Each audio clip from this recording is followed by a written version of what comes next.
I soon found that my mother's words were true. A sailor's life is indeed a hard life. There was no time for play on board of our ship. Even in the fairest weather there was much work to be done. On the very first night the wind began to blow. The waves rolled high, the ship was tossed this way and that. Never had I seen such a storm. All night long the wind blew. I was so badly frightened that I didn't know what to do.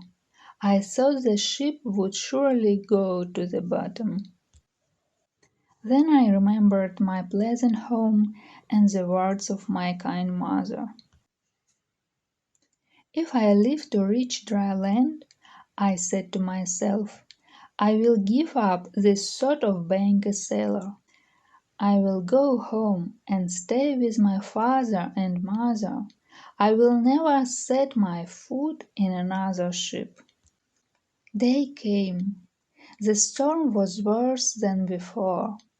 I felt sure that we were lost. But toward evening the sky began to clear. The wind died away. The waves went down. The storm was over. The next morning the sun rose bright and warm upon a smooth sea. It was a beautiful sight.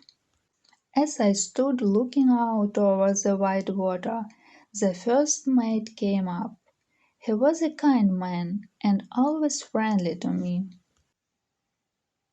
"Well, Bob," he said, "how do you like it? Were you frightened by that little gale?" "I hope you don't call it a little gale," I said. "Indeed it was a terrible storm." The mate laughed. "Do you call that a storm?" he asked. "Why, it was nothing at all.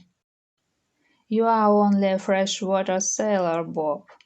Wait till we have a real storm." And so I soon forgot my fears.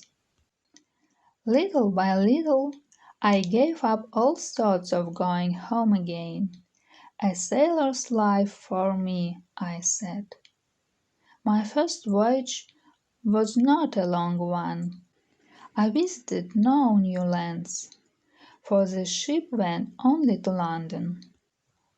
But the things which I saw in that great city seemed very wonderful to me.